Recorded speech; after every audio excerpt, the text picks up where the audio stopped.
ಹಾಗೇನಿಲ್ಲ ಅಣ್ಣ, ನಿನಗೆ ಗೊತ್ತಲ್ವಾ ಏನೇನೆಲ್ಲ ನಡೀತಿದೆ ಅಂತ. ಆ ಯೋಚನೆಯಲ್ಲಿ ಮಾತಾಡ್ಸೋಕ್ಕಾಗಲಿಲ್ಲ ಅಷ್ಟೆ. ಸಾರಿ. ನಿನ್ನ ಬಗ್ಗೆ ನನಗೆ ಗೊತ್ತಿಲ್ವಾ, ಸುಮ್ಮನೆ ತಮಾಷೆ ಮಾಡಿದೆ.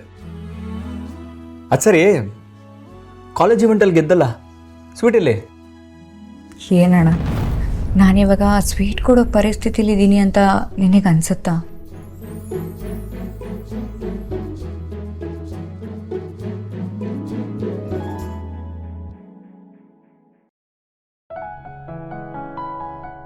ಲಕ್ಕಿ, ಜೀವನ ಅನ್ನೋದು ನಾವು ಯಾವಾಗಲೂ ಅಂದ್ಕೊಂಡಂಗಿರಲ್ಲ. ಆ ಭಗವಂತ ಬರೆದಿರೋಂಥ ಕಥೆಯಲ್ಲಿ ನಾವೆಲ್ಲ ಪಾತ್ರಧಾರಿಗಳು. ಅವನಿಗೆ ಏನು ಮಾಡಬೇಕು ಅಂತ ಅನ್ಸುತ್ತೋ ಅದನ್ನು ಮಾಡ್ತಾ ಹೋಗ್ತಾನೆ. ಆದರೆ ಒಂದು ಮಾತು, ಸತ್ಯ ಅನ್ನೋದು ಮೊದಲಿಗೆ ಮರೆಯಲಿರುತ್ತೆ, ಆದರೆ ಯಾವತ್ತಿದ್ರೂ ಹೊಳೆಯೋದು ಅದೇನೆ. ನಿನ್ನಂಥ ಒಳ್ಳೆ ಮನಸ್ಸಿರೋ ಹುಡುಗಿಗೆ ಆ ಭಗವಂತ ಯಾವತ್ತೂ ಕೆಟ್ಟದ್ದು ಮಾಡೋದಿಲ್ಲ. ಆದರೂ ಅಣ್ಣ, ಆ ವಿಡಿಯೋಯಿಂದ ನನ್ನ ರೆಪ್ಯುಟೇಷನ್ ಹಾಳಾಯಿತು. ಅದ್ರ ಜೊತೆ ನನಗೆ ಜನರ ಮುಂದೆ ಹೋಗೋದಕ್ಕೆ ಭಯ ಆಗ್ತಿದೆ ಅಣ್ಣ. ಲಕ್ಕಿ, ಹೀಗೆಲ್ಲ ಭಯ ಪಟ್ಟರೆ ಬದುಕೋದಕ್ಕಾಗುತ್ತಾ? ಅದು ನನ್ನ ತಂಗಿ ಇಂಥದಕ್ಕೆಲ್ಲ ಭಯ ಪಡ್ತಾಳೆ ಅಂತಂದರೆ ನಾನಂತೂ ನಂಬಲ್ಲ. ಯಾರು ಏನೇ ಹೇಳಿ, ನೀನು ಮಾತ್ರ ಸಮಾಧಾನವಾಗಿರು.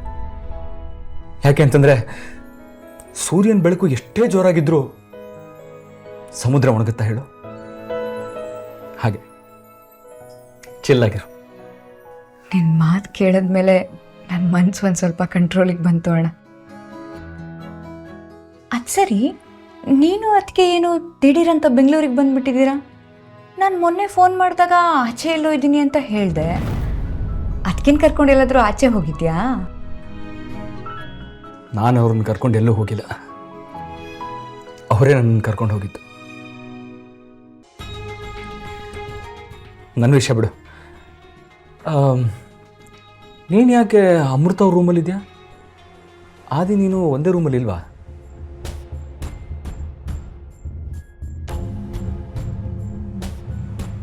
ಅಲ್ಲ, ನೀನು ನಮ್ಮ ಮನೆ ಬಿಟ್ಟು ಹೋಗ್ತೀಯೋ ಬಿಡ್ತೀಯೋ, ಇನ್ನು ಯಾಕೆ ನನ್ನ ರೂಮಲ್ಲಿ ಇದ್ಯಾ?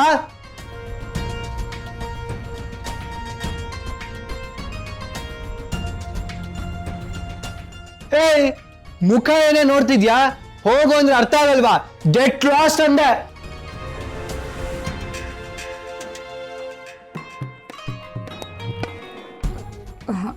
ಅದು ನನಗೂ ಅವನಿಗೂ ಒಂದು ಸಣ್ಣ ಜಗಳ ಆಗಿತ್ತು. ಅದಕ್ಕೆ ನಾನು ಕೋಪ ಮಾಡಿಕೊಂಡು ಅಮ್ಮ ಅದಕ್ಕೆ ರೂಮಿಗೆ ಹೊಟ್ಟೋಗ್ಬಿಟ್ಟೆ. ಚಿಕ್ಕತ್ತೆ ನೋಡಿದ್ರೆ ಇಬ್ಬರು ಓದ್ಕೊಳ್ಳೋದಕ್ಕೋಸ್ಕರ ಬೇರೆ ಬೇರೆ ರೂಮಲ್ಲಿದ್ದಾರೆ ಅಂತ ಹೇಳಿದ್ರು. ಲಕ್ಕಿ ನೋಡಿದ್ರೆ ಜಗಳ ಆಡಿದ್ವಿ, ಅದಕ್ಕೆ ಕೋಪ ಮಾಡ್ಕೊಂಡು ಹೋದೆ ಅಂತ ಹೇಳ್ತಿದ್ದಾಳೆ. ಒಂದೂ ಅರ್ಥ ಆಗ್ತಿಲ್ವಲ್ಲ. ಇದ್ರ ಬಗ್ಗೆ ಆದಿ ಹತ್ರ ಮಾತಾಡೋದು ಒಳ್ಳೇದು.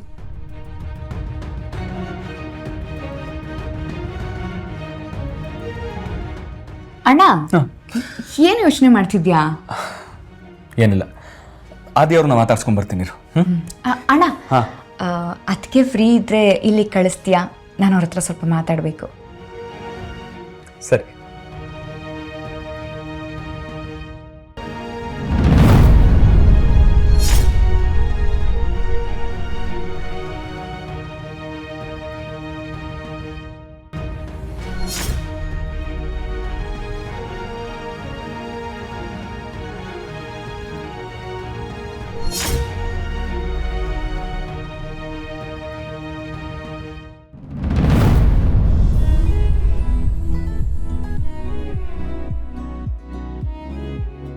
ಹಾಯ್ ಅಮ್ಮು.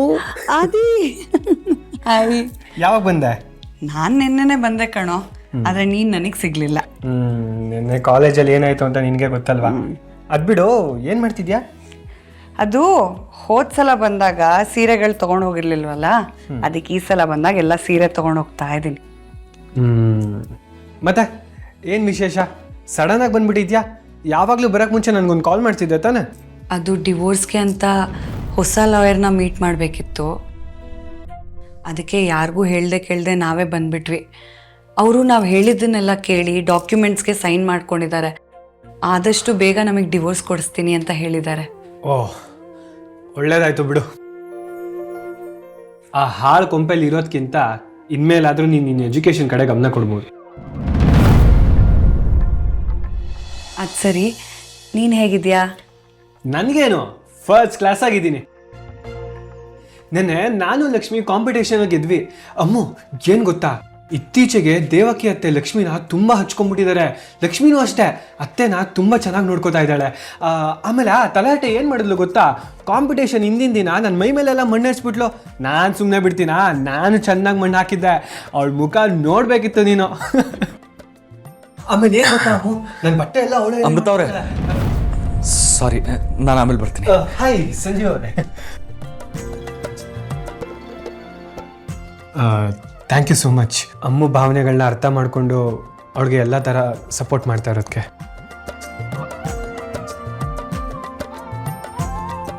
ಅದು ನನ್ನ ಕರ್ತವ್ಯ ಅಲ್ವಾ ಆದಿಯವರೇ? ನೀವು ಅಷ್ಟೇ, ನಿಮ್ಮ ಕರ್ತವ್ಯನ ತುಂಬ ಚೆನ್ನಾಗಿ ನಿಭಾಯಿಸಿದ್ದೀರಾ ಅಂತ ಲಕ್ಕಿ ಕಡೆಯಿಂದ ಕೇಳ್ಪಟ್ಟೆ. ನಿನ್ನೆ ಕಾಲೇಜಲ್ಲಿ ಆಗಿದ್ದ ಇನ್ಸಿಡೆಂಟಿಂದ ಅವಳು ತುಂಬ ನೊಂದ್ಕೊಂಡ್ಬಿಟ್ಟಿದ್ಲು. ಎಲ್ಲಿ ನಾನು ಇಲ್ಲಿಗೆ ನಿಂತ್ಬಿಡುತ್ತೋ ಅಂತ ಭಯಪಟ್ಟಿದ್ಲು. ಆದರೆ ನೀವು ಅವಳ ಪರವಾಗಿ ನಿಂತು ಹೋರಾಡಿ ಅವಳ ಕಷ್ಟಗಳನ್ನೆಲ್ಲ ದೂರ ಮಾಡಿದ್ದೀರಾ. ಇದಕ್ಕೆ ನಾನು ನಿಮ್ಗೆ ಎಷ್ಟು ಥ್ಯಾಂಕ್ಸ್ ಹೇಳಿದ್ರು ಸಾಲದು. That's okay. ನೀವಿಬ್ರು ಮಾತಾಡ್ತಾ ಇರಿ, ನಾನು 1 ನಿಮಿಷ ಬಂದೆ. ಅಮೃತ ಅವರೇ, ನೀವು ಫ್ರೀ ಇದ್ದರೆ ಲಕ್ಕಿ ನಿಮ್ಮನ್ನು ಕರಿತಾ ಇದ್ಲು, ಅದೇನು ಅಂತ ಕೇಳ್ತೀರಾ? ನಾನೀಗ ಅವಳ ಹತ್ರನೇ ಮಾತಾಡಕ್ಕೆ ಹೋಗ್ತಾ ಇರೋದು.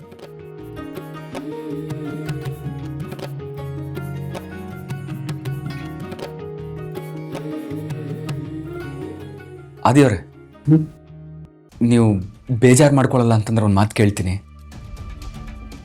ನೀವು ಲಕ್ಕಿ ಜೊತೆಗಿರ್ದೆ ಯಾಕೆ ಬೇರೆ ಬೇರೆ ರೂಮಲ್ಲಿದ್ದೀರಾ? ಅದು ಕಾಲೇಜಲ್ಲಿ ಕಾಂಪಿಟೇಷನ್ ಇತ್ತಲ್ವಾ, ನಾವಿಬ್ಬರು ಆಪೋಸಿಟ್ ಟೀಮಲ್ಲಿ ಇದ್ವಿ. ಸೊ ಬೇರೆ ಬೇರೆ ರೂಮಲ್ಲಿ ಇದ್ದರೆ ಇಬ್ರಿಗೂ ಪ್ರಾಕ್ಟೀಸ್ ಮಾಡೋಕ್ಕೆ ಈಸಿ ಆಗುತ್ತೆ ಅಂತ ಬೇರೆ ಬೇರೆ ರೂಮಲ್ಲಿ ಇದ್ವಿ ಅಷ್ಟೇ. ಸಂಜೀವ್ ಅವರೇ, ನಾನು ನಿಮಗೆ ಆಮೇಲೆ ಸಿಗ್ತೀನಿ.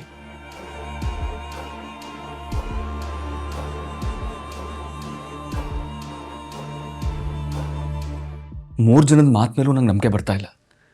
ಒಬ್ಬೊಬ್ಬರು ಒಂದೊಂದು ಹೇಳ್ತಾ ಇದ್ದಾರೆ.